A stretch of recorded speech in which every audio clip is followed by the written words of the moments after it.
Did they really eat a lion? The king of beasts? That's impossible. Lions are sacred. Eating one is unthinkable. There must be a reason. There's always a reason. Throughout history, the lion has roared across continents as the embodiment of courage, strength, and regal authority. Revered and feared in equal measure, the lion's mane is a crown woven by nature itself.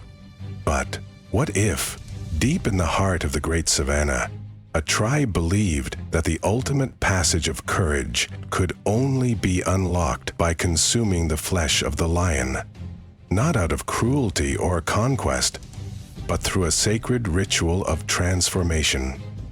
Welcome to the world of the Othari, a secretive and ancient people living among the endless golden grasses and whispering winds of the savannah. The lion here is known as the Quasi, the bearer of the golden mane, a symbol not just of power but of wisdom earned through struggle and survival. The Othari never hunt lions. Killing a lion outside the sacred rite is a taboo, punishable by exile. Instead, the ritual unfolds when a lion, aged and battle-worn, willingly enters the Valley of Whispering Winds, a sacred land where earth and sky meet in silence. The elders of the Othari, known as the Circle of Roars, gather to witness this moment. The ritual, called the Feast of the Golden Mane, is a once-in-a-decade ceremony spanning 30 days and nights. An intricate dance between life, death, memory, and rebirth. The lion's body is not simply eaten, it is unveiled, honored, and shared in 12 sacred portions, each representing a facet of human courage, legacy, and spirit. The ceremony begins with the marking of the mane. The lion's mane is gently braided with strands of golden grass and rare desert flowers known only to bloom once every 7 years. These braids are believed to capture the lion's essence, its strength and its wisdom, and prepare it for the journey beyond the physical. Next, the elders paint the lion's body with ochre and charcoal, tracing symbols of protection, courage, and passage. These markings echo the lion's battle scars, telling the story of its life in a language of shapes and lines only the Othari can read. Throughout the day, the tribe's storytellers recite the songs of the Quasi, epic poems recounting the lion's deeds, its hunts, its battles, and its victories. These stories are not just spoken, they are sung with deep resonance, their rhythms meant to carry the lion's spirit forward. The unveiling of the lion's body is a sacred act of reverence. Rather than butchering, the Othari perform the unfurling, a process of carefully peeling back the lion's hide using knives carved from obsidian and bone. Every piece of skin is folded with precision and laid upon a bed of woven grasses, scented with sage and myrrh. This skin is not discarded. It becomes the mantle of memory, worn by the bravest warrior in the tribe during the ceremony's climax, symbolizing the transfer of the lion's strength and courage.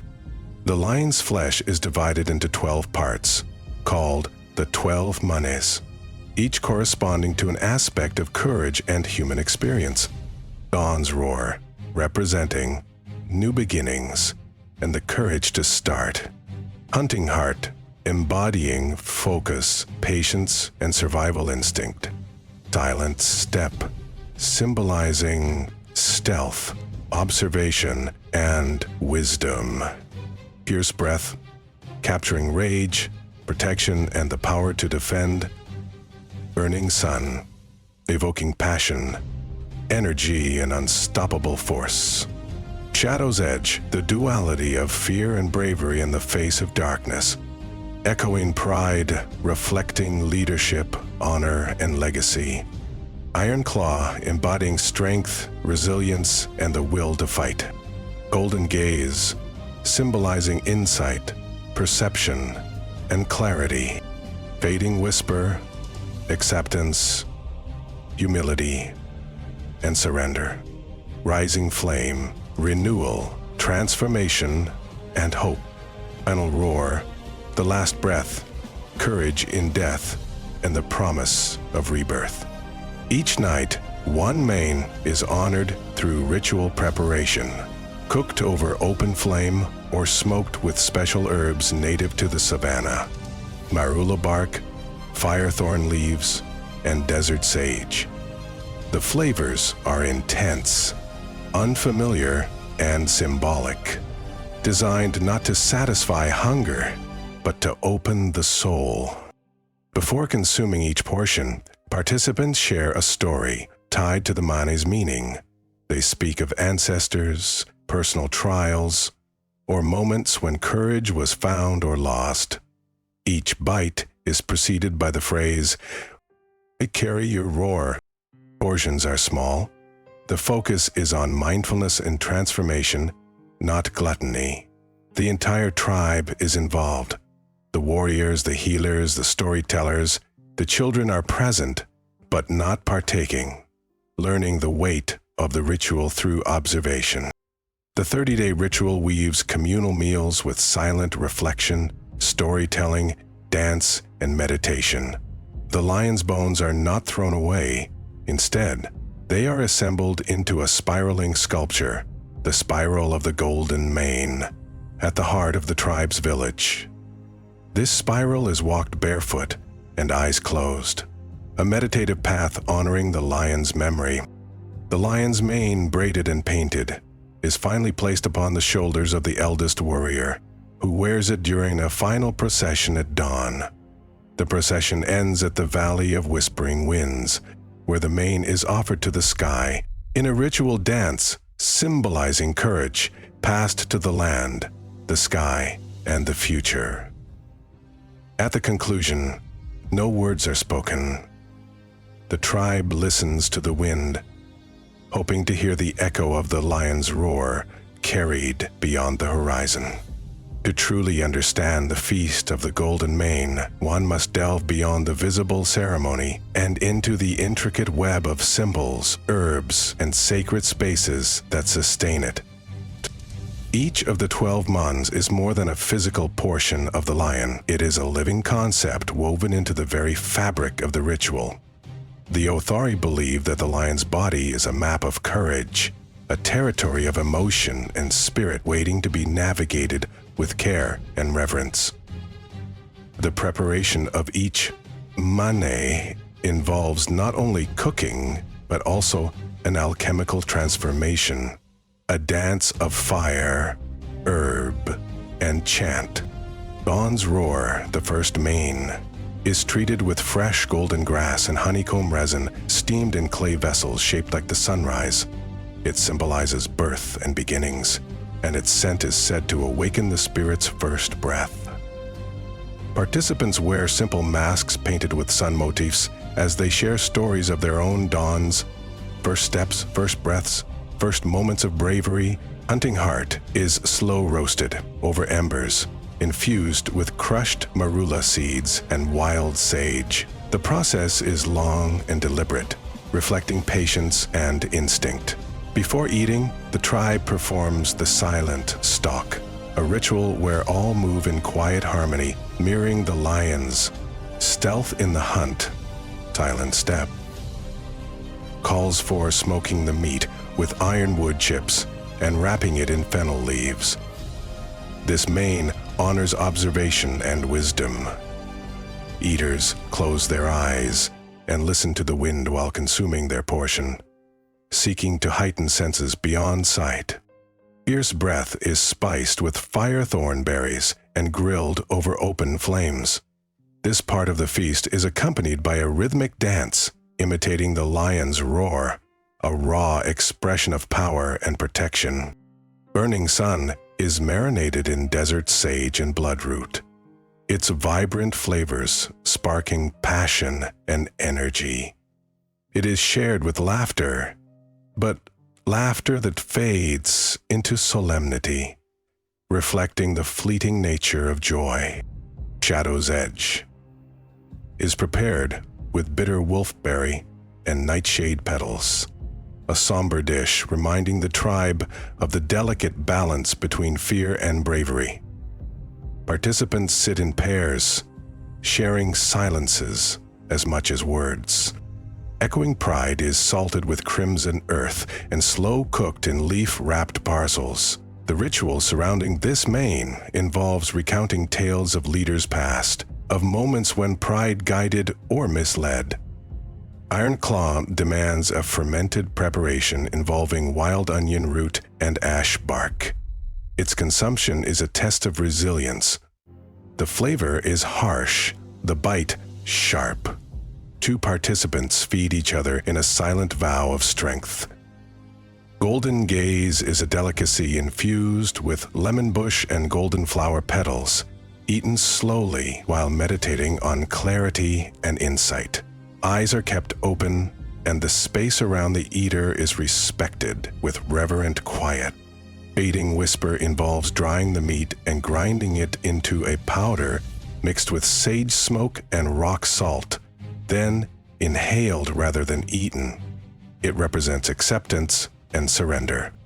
Rising Flame is a vibrant dish, spiced with red chili bark and pollen mist, igniting transformation and hope. It is consumed in pairs, accompanied by a song calling for renewal. Final Roar, the last main, is cooked with smoke of ancient cedar and served as a thin broth. It marks the moment of death and the promise of rebirth. After drinking, participants walk silently into the forest, carrying the lion's spirit within. The Aranvara, or Chamber of Memory, where all preparation occurs, is a sacred clearing where the jungle's oldest trees stand in a circle.